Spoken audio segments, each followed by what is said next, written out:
محترم ناظرین، السلام علیکم ورحمۃ اللہ وبرکاتہ۔ ہماری آج کی گفتگو کا موضوع ہے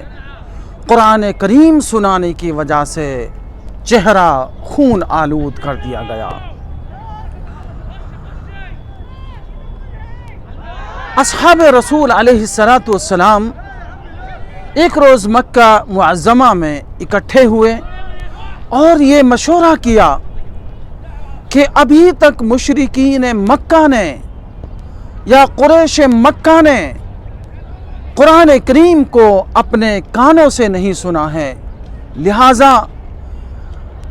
یہ ہماری ذمہ داری ہے کہ قرآن کریم کو اور اللہ کے اس پیغام حق کو ان تک پہنچایا جائے۔ لہٰذا کون ایسا خوش نصیب ہے جو ان تک اللہ کے پیغام کو پہنچائے اور ان کے سامنے قرآن کریم کی تلاوت کرے۔ حضرت عبداللہ بن مسعود رضی اللہ عنہ اٹھتے ہیں اور کہتے ہیں کہ یہ کار خیر میں بحسن و خوبی انجام دوں گا اور میں اللہ کے پیغام کو قریش مکہ تک اچھی طرح پہنچا کر ہی دم لوں گا۔ اور اٹھتے ہیں اور حرم شریف میں آ کر کے مقام ابراہیم کے پاس کھڑے ہو جاتے ہیں اور سورہ رحمان کی تلاوت کرتے ہیں۔ سورہ رحمان کی تلاوت کرتے جا رہے ہیں۔ مشرکین مکہ جو وہیں ارد گرد بیٹھے ہوئے تھے، جب اللہ کے اس پیغام حق کو غور سے سنا تو کہا، ارے یہ تو وہی پیغام ہے جسے محمد صلی اللہ علیہ وسلم ہمارے سامنے پیش کرتے ہیں۔ یہ کہنا تھا تو پورا مجمع حضرت عبداللہ بن مسعود رضی اللہ عنہ پر پل پڑا اور ان کو زد و کوب کرنے لگے، ان کو اس قدر مارا کہ اپنے ساتھیوں کے پاس جب پہنچے تو ان کے جسم سے خون بہہ رہا ہے، وہ لہو لہان ہے اور ان کو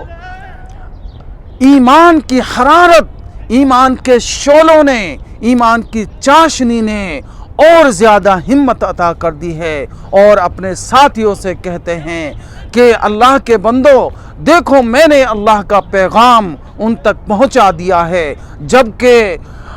میرے اندر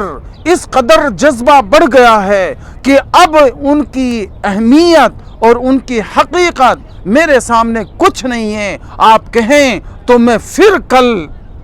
جا کر کے ان کو اسی طریقے سے اللہ کا پیغام پہنچاؤں اور ان کے سامنے پھر سے قرآن کی تلاوت کروں۔ سب نے کہا، تمام ساتھیوں نے کہا کہ نہیں، آپ نے اللہ کے پیغام کو ان تک پہنچا دیا ہے اور اس کا حق ادا کر دیا ہے، اب ضرورت نہیں ہے، یہ ہٹ دھرم لوگ ہیں، سننے کے لیے تیار نہیں ہیں، لہٰذا اب اتنا کافی ہے اور ہم نے ان کو پیغام پہنچا دیا ہے، ہماری ذمہ داری ختم ہو گئی ہے۔ محترم ناظرین، ایک داعی اللہ کو ان تمام مسائل اور مشاکل کا سامنا ہو سکتا ہے، لہٰذا اس کی ذمہ داری ہے کہ اگر اللہ کے دین کو، اللہ کے کلام کو، اللہ کے احکام و فرامین کو دوسروں تک پہنچانے میں اس کو تکلیف آتی ہے، پریشانی آتی ہے، تو وَتَوَاصَوْا بِالْحَقِّ وَتَوَاصَوْا بِالصَّبْرِ، ان پریشانیوں پر، ان مصیبت آلام پر اسے صبر کرنا ہوگا اور حق کے راستے میں اپنے آپ کو ان مشاکل اور پریشانیوں کو برداشت کرنے کے لیے پیش کرنا ہوگا۔ اللہ سے دعا کرتا ہوں الہ العالمین ہم تمام مسلمانوں کو بھی اسی طریقے سے ہمارے غیر مسلم بھائی اور دوسرے بھائیوں کو اللہ کا پیغام پہنچانے کی توفیق عطا فرما، اور اس کے راستے میں جو تکالیف اور پریشانیاں اگر آئیں تو اللہ ان پر ہمیں صبر کرنے کی توفیق عطا فرما۔ وآخر دعوانا ان الحمدللہ رب العالمین۔